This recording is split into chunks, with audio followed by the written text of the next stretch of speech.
واضح نظر آتی ہے۔ ایک مرتبہ عمر الخطاب رضی اللہ عنہ سیدنا صدیق اکبر عنہ کو ملنے کے لیے آئے۔ خلافت صدیقی کا زمانہ ہے۔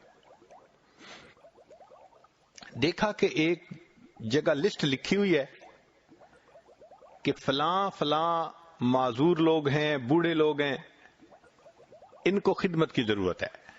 یعنی صحابہ رضی اللہ عنہم کے زمانے میں جو ہینڈی کیپڈ ہوتے تھے یا سینئر سٹیزن ہوتے تھے، دوسرے مسلمان ان کی خدمت کرنا اپنے اوپر لازم سمجھتے تھے۔ آج تو اولاد ماں باپ کی خدمت ہی نہ کرتی، دور کی بات کیا کرنی۔ اس وقت اس کو ضروری سمجھا جاتا تھا، بلکہ اس کو جسم کی زکوٰۃ سمجھتے تھے کہ مال کی زکوٰۃ جیسے بندہ ادا کرتا ہے، اللہ کی رضا کے لیے کسی کی خدمت کرے، یہ گویا جسم کی زکوٰۃ نکل رہی ہے۔ ہم نے کبھی کسی کی خدمت ذمہ لی؟ سوچیں، کاش کہ اللہ ہمیں بھی توفیق دیتے۔ تو عمر رضی اللہ عنہ نے لسٹ پڑھی تو اس کے اوپر لکھا ہوا تھا فلاں بندہ اور اس کی فلاں خدمت اس نے ذمہ لے لی۔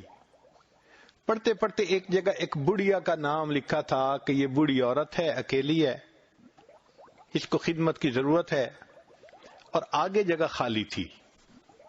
تو عمر رضی اللہ عنہ نے کہا کہ اچھا، اس کی خدمت میں اپنے ذمہ لے لیتا ہوں۔ انہوں نے اس کا ایڈریس نوٹ کر لیا، اور اگلی رات فجر کی نماز جب انہوں نے پڑھی اگلے دن، تو فجر کے بعد وہ چلے گئے۔ دروازہ کھٹکھٹایا، اماں میں آپ کی خدمت کے لیے حاضر ہوں۔ اچھا، خدمت کیا ہوتی تھی؟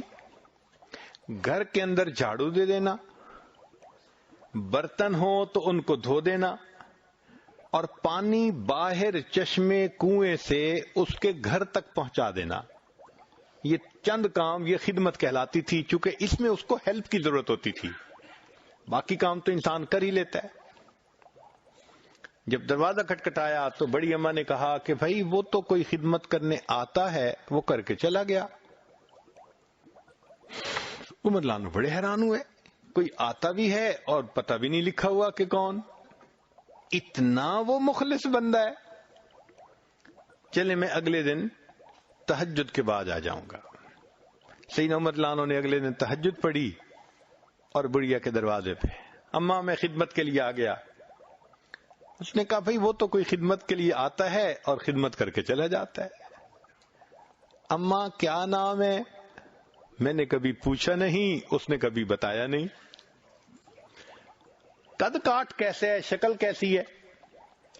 بھائی وہ آ کے دروازہ کھٹکھٹاتا ہے، اماں پردہ کر لو، تو میں کمرے میں چلی جاتی ہوں۔ وہ سارے کام سمیٹ کے پھر میری کنڈی کھٹکھٹا دیتا ہے کہ پردہ ختم ہو گیا، باہر آ جاؤ۔ وہ باہر چلا جاتا ہے، میں آ جاتی ہوں۔ آج تک میں نے اس کی شکل بھی نہیں دیکھی۔ عمر رضی اللہ عنہ بڑے حیران، یہ کون بندہ ہے کہ جو اتنے اخلاص سے خدمت کر رہا ہے؟